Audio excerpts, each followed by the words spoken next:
So there is a term out there called a false positive, where sometimes you get the results of a test that seems to indicate one thing when that result is incorrect. Now, that happens a lot in situations in the world, but this one particular false positive have wreaked havoc for hundreds of cruise passengers. In today's episode of the Lido Loca Cruise Show, let's talk about the cruise passenger with a false positive that has changed many lives.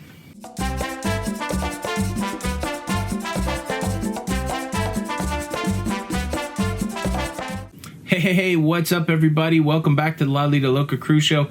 This is Tony, your host. Thank you so much for taking some time watching the video. If you enjoy cruising content, please consider subscribing with the notification bell on. That way you don't miss out on any of the episodes.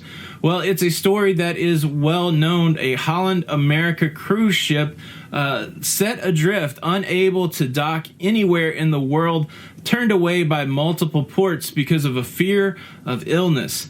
Finally allowed to dock in Cambodia, and as the passengers are off the cruise ship trying to make their way home from Cambodia, in Kuala Lumpur, an 83-year-old woman, she starts showing respiratory symptoms, and it is said that she's infected. Immediately, it throws the lives of all the other passengers that were on that cruise ship into turmoil. There is story after story of things going poorly for these people because of this one lady's test results.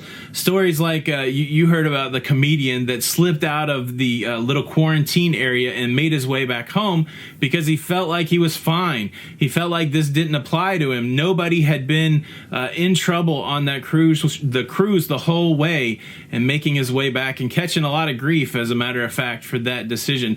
There's also another story of over 200 passengers on an airplane trying to make their way home back to the United States, mid-air, turned around, forced to land because the country that they were going to would not let them in because of fears that they may have the same thing that the lady in Kuala Lumpur tested positive for. Well, here's the kicker. The CDC says that this lady has never had it. She didn't have it when they let her off the cruise ship. When they tested her in Kuala Lumpur and Malaysia said she had it, the CDC says, guess what? She didn't have it. She went into a hospital there in Malaysia. She was treated, and now days later, after a retest, Kuala Lumpur, Malaysia says she doesn't have it.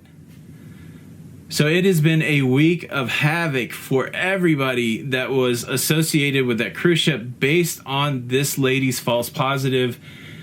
And wow, lives disrupted. Now, it's not the lady's fault, obviously, and this is a very fluid situation. A lot of people are saying, oh, you should do this, you should do that, this is the right decision. This is uncharted territory.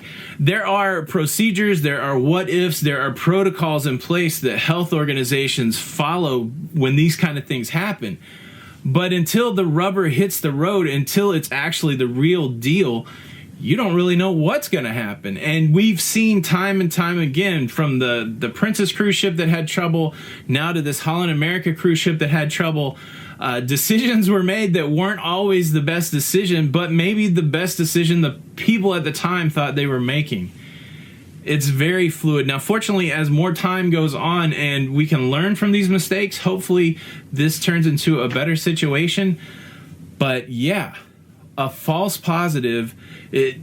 I was shocked reading the news story because this one individual, their case disrupted so many lives. There's still people struggling to get home. So excellent that the person doesn't have it, but not great that they said that she did for almost a week. When's it going to end? I don't know. But we just keep watching it and talking about it and hopefully raising the awareness of it. And so keep yourself safe and do everything that you can. Pretty wild. Thanks so much for stopping by. This is Tony with the Lido Loca Cruise Show. I'd encourage you to check out another one of our videos. Let's have a conversation in the comments. Thank you so much, and until the next time, we'll see you on the Lido.